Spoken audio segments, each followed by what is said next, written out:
नमस्ते फ्रेंड्स, आइए आज हम फिर चर्चा करते हैं हमारे chapter number 2 micro organism friend and few.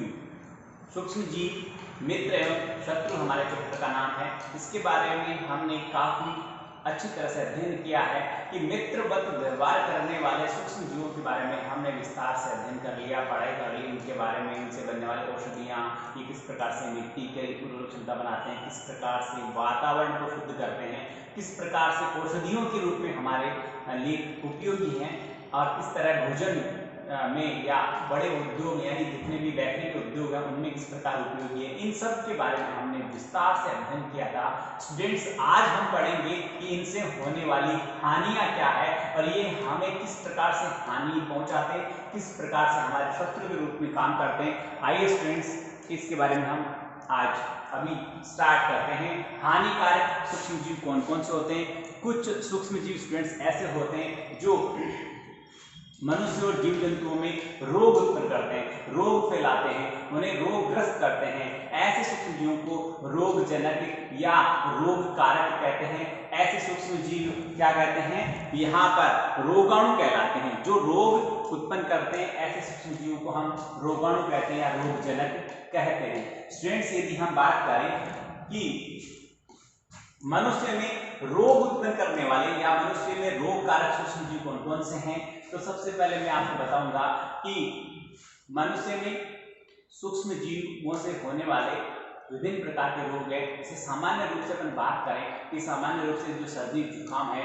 क्षय रोग है या फिर मलेरिया है, ये सूक्ष्म जीवों से फैलता है और सूक्ष्म जीवों के माध्यम से एक व्यक्ति से दूसरे व्यक्ति में भी फैलता है। यानी जो संचरित होने वाले जीवाणु कौन से होते हैं? कि ऐसे जीवाणु जो एक रोगग्रस्त व्यक्ति से स्वस्थ व्यक्ति में जल, वायु या भोजन या कायिक संक्रमण द्वारा फैलते हैं। इस प्रकार के रोगों को संचरणीय रोग कहते हैं या फैलने वाले रोग कहते हैं। ये सब कुछ आपकी बुक में लिखा हुआ है, अच्छी तरह से पढ़े। मैं इनको एक्सप्लेन करने का काम कर रहा हूँ, आपको अधिक से अधिक अच्छा लगे इसलिए मैं आपको एक्सप्लेन कर रहा हूँ। बाकी आप बुक में इस तरह पढ़े तो आपको समझ में आएगा। तो मतलब जैसे हम छींकते हैं तो छोटी छोटी पानी की बूंदों के साथ ऐसन के, यानी ऐसा बोलते हैं कि एक छींक में कम से कम 40 लाख छोटे छोटे जीवाणु बाहर निकलते हैं, छोटे छोटे सूक्ष्म जीव बाहर निकलते हैं जो रोग उत्पन्न करते हैं। और आसपास में कोई खड़ा स्वस्थ व्यक्ति यदि उस वहां से श्वास लेता है तो वो दूसरे व्यक्ति के श्वास के साथ शरीर में प्रवेश कर जाते हैं और उसे भी रोगग्रस्त कर देते हैं। इसलिए हमें छींकते वक्त, खांसते वक्त अपने मुंह पे कपड़ा लगाकर खांसना छींकना चाहिए। और हम यदि स्वस्थ हैं तो ऐसे व्यक्ति जो कि रोगग्रस्त हैं या संक्रमित हैं उनसे पर्याप्त दूरी बनाकर रही, ताकि उनमें कोई रोग है वो हमें नहीं लगे या वो रोगग्रस्त जीवाणु हमारे तक नहीं पहुंचे। जैसे अभी वर्तमान में चल रहा है कि हमें सोशल डिस्टेंस ही इस कोरोना से बचा सकती है। वैसे कोरोना तो अभी आया है, पर बुक में जो हमारे मलेरिया है, सामान्य सर्दी जुकाम है, ये रोग इस तरह से मनुष्य से मनुष्य भी फैलते हैं, सूक्ष्म जीवों से भी मनुष्य फैलते हैं, हवा द्वारा, वायु द्वारा, भोजन द्वारा, इस तरह से भी व्यक्ति फैलते हैं। जैसे क्या होता है कि सूक्ष्म जीवों का एक स्थान से दूसरे स्थान तक स्थानांतरण करने में जो छोटे छोटे जीव जंतु हैं वो भी हेल्प करते हैं, वो भी रोग कारक का वाहक बनते हैं, एक स्थान से दूसरे स्थान तक ले जाने में सहयोग करते हैं। जैसे मक्खी है, वो गंदे कूड़े करकट अपशिष्टों पर बैठती है तो वहां से सूक्ष्म जीव उस मक्खी के शरीर पे चिपक जाते हैं और जब वो मक्खी बिना ढके हुए किसी भोजन या खाद्य पदार्थ के संपर्क में आती है, उस पर बैठती है, तो सूक्ष्म जीव उस खाद्य पदार्थ या उस भोजन, उस फल फ्रूट उन पे लग जाते हैं। और जब उनको उन संक्रमित भोजन, संक्रमित फल फ्रूट्स को यदि कोई स्वस्थ व्यक्ति ग्रहण करता है, यदि भोजन करता है, तो वो सूक्ष्म जीव उस भोजन के माध्यम से उस स्वस्थ व्यक्ति के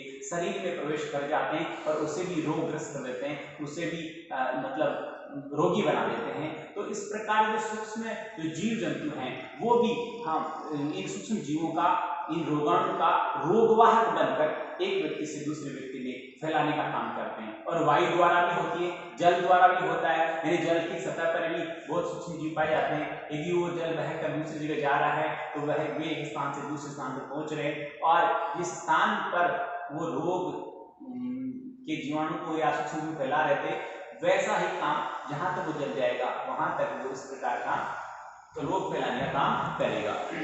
अब जैसे मादा एनाफ्लीज जो मच्छर है, मादा एनाफ्लीज जो मच्छर है वो मलेरिया के उस जीवाणु को, मलेरिया के परजीवी जिसे अपन कहते हैं प्लेज्मोडियम, उस का मतलब मलेरिया का जो परजीवी है उसका वाहक है। यानी मलेरिया, मादा एनाफ्लीज मच्छर से मलेरिया रोग एक व्यक्ति से दूसरे व्यक्ति में फैलता है। मच्छर जो प्लेज्मोडियम है, जो मलेरिया का परजीवी है, वो मच्छर प्लेज्मोडियम इसका क्या होता है, वाहक होता है और ये एक व्यक्ति से दूसरे व्यक्ति में फैलाता है। जो मादा एनाफ्लीज जो मच्छर है वो यदि किसी रोगग्रस्त व्यक्ति को काटता है तो उसके खून में, उसके शरीर में भी वो सूक्ष्म जीव या वो रोगाणु आ जाते हैं। जब वही मच्छर जाकर किसी, तो स्टूडेंट्स हम बात कर रहे थे यहाँ पर कि मादा एनाफ्लीज जो मच्छर है वो एक व्यक्ति से दूसरे व्यक्ति, यानी जब किसी रोगग्रस्त व्यक्ति को मादा एनाफ्लीज मच्छर काटता है तो उस रोगग्रस्त व्यक्ति के शरीर से उस खून के माध्यम से वो रोगाणु उस मच्छर के शरीर में आ जाते हैं, उसके खून में जाते हैं, उसके मुंह पर आ जाते हैं। जब वो मच्छर किसी स्वस्थ व्यक्ति को जाकर काटता है तो वह रोगाणु उस स्वस्थ व्यक्ति के शरीर में प्रवेश कर जाते हैं, उसे भी रोगग्रस्त बना देते हैं। अर्थात जो मादा एनाफ्लीज मच्छर है वो मलेरिया रोग के जीवाणु को एक व्यक्ति से दूसरे व्यक्ति में फैलाने का काम करता है। इसी प्रकार मादा एडिस जो मच्छर है, मादा एडिस जो मच्छर है वो डेंगू रोग का वाहक है और मच्छर जो प्लेज्मोडियम है वो मलेरिया परजीवी का वाहक है। तो मैं यहाँ लिखूं, देखिए स्टूडेंट्स,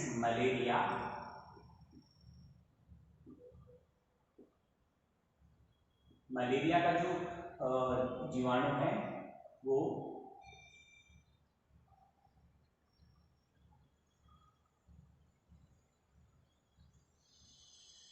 परजीवी है, मलेरिया परजीवी का वाहक।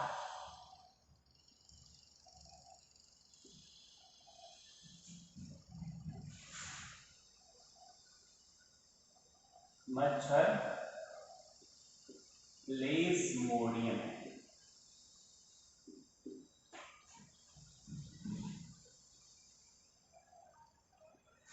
मच्छर प्लेज्मोडियम जो है वो क्या है, वाहक। मच्छर प्लेज्मोडियम का वाहक है और प्लेज्मोडियम क्या है, मलेरिया परजीवी का नाम है प्लेज्मोडियम। यानी मलेरिया जो परजीवी है उसका नाम क्या है, प्लेज्मोडियम, है ना। तो का वाहक मच्छर है, समझ में आ गया। ये प्लेज्मोडियम क्या है, मलेरिया परजीवी का नाम है प्लेज्मोडियम। तो थोड़ा सा आपको पढ़ने में दुविधा हुई, आप इसको ढंग से नहीं पकड़ पाएंगे। तो ये मच्छर प्लेज्मोडियम यानी जो मलेरिया परजीवी है उसका वाहक है। मलेरिया परजीवी का वाहक कौन है, मच्छर है, या इसे अपन बोलते हैं मादा एनाफ्लीज मच्छर, मादा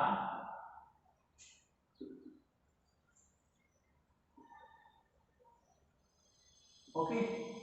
और दूसरा हम बात करते हैं डेंगू।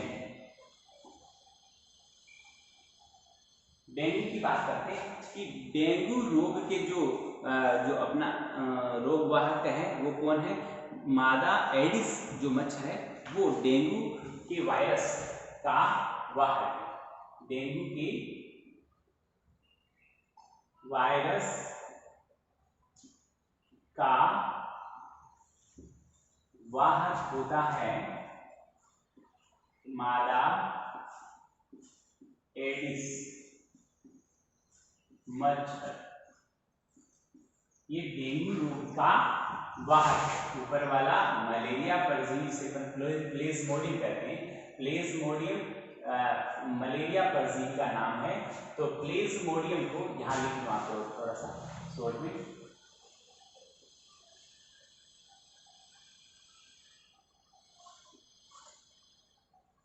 मलेरिया परजीवी का नाम होता है प्लेज्मोडियम। तो प्लेज्मोडियम का वाहक कौन होता है, मच्छर होता है। कौन सा, मादा एनाफ्लीज मच्छर होता है। और डेंगू के वायरस का वाहक मादा एडिस नाम का मच्छर होता है। स्टूडेंट्स आप देखेंगे कि डेंगू और मलेरिया से कैसे बचा जा सकता है, यानी डेंगू और मलेरिया से बचाव कैसे करें। सबसे बढ़िया काम है कि ये मच्छर, जितने भी मच्छर होते हैं, यदि वे नष्ट हो जाए, मच्छर यदि पनपना बंद हो जाए, मच्छर पनपे नहीं, तो मलेरिया और डेंगू से बचा सकता है, इसको फैलने से रोका जा सकता है। दूसरा है कि अपने आसपास में स्टूडेंट्स पानी जमा नहीं होने दें। अपने आसपास क्या, पानी को जमा नहीं होने दें। पानी कहाँ जमा होता है, पानी जमा नहीं होने दें। पानी जमा कहाँ होता है, जैसे कूलर में पानी पड़ा 5-7 दिन से, टायर में पड़ा है, या अपने आसपास कहीं फैला हुआ पड़ा है, नाली में है, यानी कूलर, टायर या फिर नाली, इनमें पानी जमा नहीं होने दें, ताकि ये मच्छर वहां पर उत्पन्न नहीं होंगे, पैदा नहीं होंगे।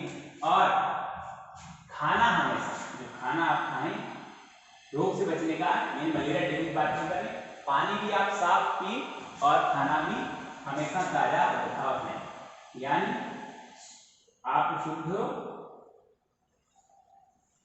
पानी का सेवन करें, वह ढके हुए ताजा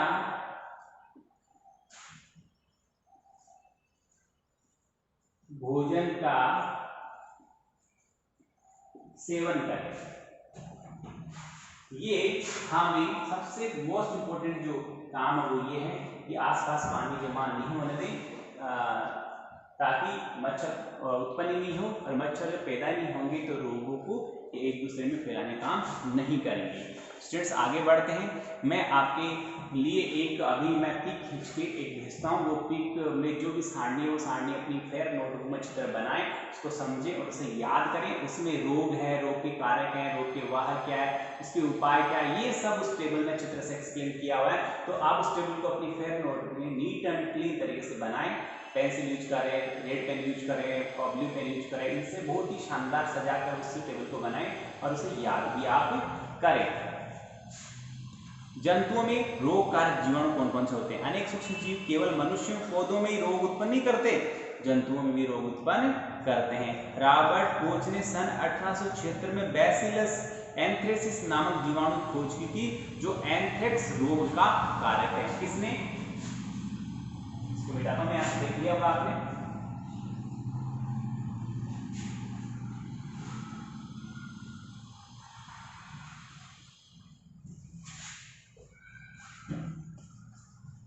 Robert Koch,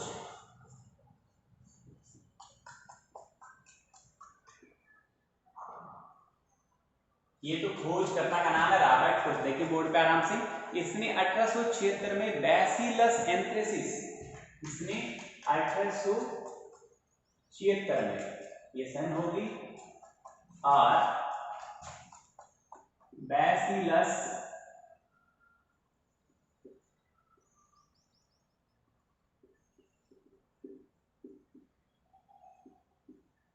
anthracis, bacillus anthracis, इसने एक जीवाणु की खोज की थी। बैसिलस एंथ्रेसिस एक जीवाणु है, उसकी इसने खोज की थी, जो क्या करता है, एंथ्रेक्स नाम का रोग फैलाता है। जो क्या यहां लिखता हूं, जो एंथ्रेक्स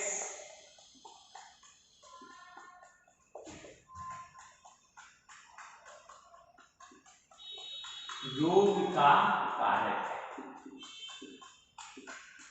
यानी आप स्टूडेंट्स जानते हैं कि सूक्ष्म जीव केवल मनुष्य में ही रोग नहीं फैलाता है, जीव जंतुओं में भी रोग फैलाता है। इसकी खोज 1876 में रॉबर्ट कोच ने की थी कि एक बैसिलस एंथ्रेसिस नाम का जीवाणु एंथ्रेक्स रोग का कारक होता है।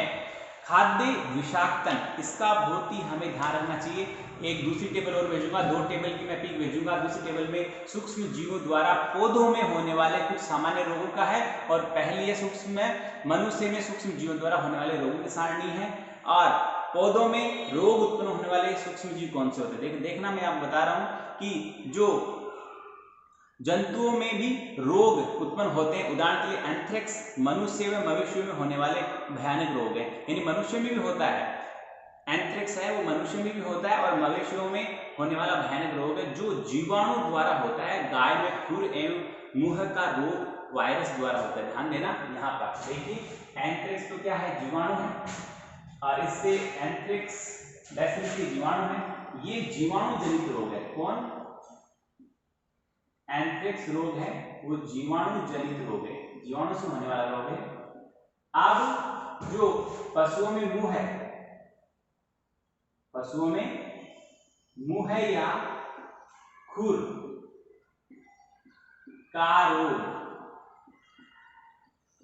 ये होता है वायरस जनित। ये सब याद रखना, कौन वायरस जनित है और कौन जीवाणु जनित है, कौन विषाणु जनित है, ये सब याद रखना। ये जो एंथ्रेक्स रोग है वो मनुष्य में भी होता है और मवेशियों में भी हो सकता है।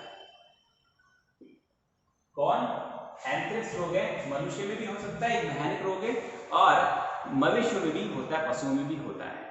तो स्टूडेंट्स इस प्रकार हमने आज सूक्ष्म जीवों द्वारा मनुष्य को होने वाले हानि के बारे में पढ़ा है। उम्मीद करता हूँ आपको अच्छा लगा होगा, समझ में आया होगा। होमवर्क करिए, अच्छी तरह पढ़िए, मेहनत करिए। बहुत बहुत धन्यवाद।